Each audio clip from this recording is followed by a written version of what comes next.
अनंतनाग के टंगपावा इलाके में हुए इनकाउंटर में 2 दहशतगर्द मारे गए, जबकि इस ऑपरेशन में फौज का एक कुत्ता भी मारा गया।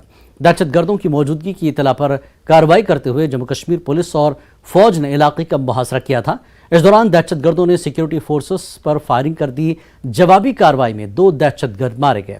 पुलिस के मुताबिक ये दहशतगर्द मुख्तलिफ सरगर्मियों और सिक्योरिटी फोर्सेस पर हमलों में मुलविस थे और इनका ताल्लुक लश्कर से बताया जाता है।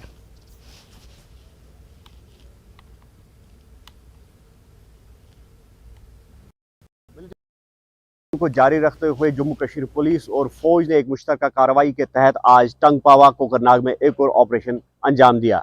इस कार्रवाई के तहत आप देख सकते हैं कि किस तरह से पूरे इलाके का मुहासरा किया गया था, जबकि अमन कानून की बहाली की गर्ज से सीआरपीएफ की खदमात भी तलब की गई थी और इस दौरान इलाके में मोबाइल इंटरनेट खदमात भी मुतासिर रही। फौज और पुलिस जहां इस ऑपरेशन को बड़ी कामयाबी करार दे रहे हैं, वहीं अनंतनाग को मिलिटेंसी फ्री बनाने के लिए भी इसको एक बड़ा कदम माना जा रहा है।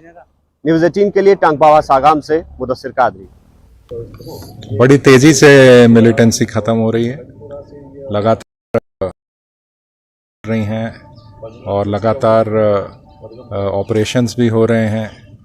हर फ्रंट पे बहुत अच्छा काम हो रहा है और उसके परिणाम सबके लिए हैं। जनता भी खुश है, अमन चैन की बहाली हो रही है। तो कुल मिला के एक बहुत अच्छी सिचुएशन कहूँगा मैं वैली की, और आगे आने वाले दिनों में इसमें और व्यापक सुधार होगा।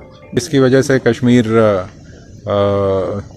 सुर्खियों में रहता था। अब जो है अमन चैन, जो तरक्की है, डेवलपमेंट है, विकास है, जो शांति व्यवस्था है, ये सारी चीज़ों की वजह से अब कश्मीर देखें आ रहे हैं। तो ये सब बहुत अच्छे संकेत हैं और मुझे लगता है भविष्य में इसमें और तरक्की और सुधार होगा।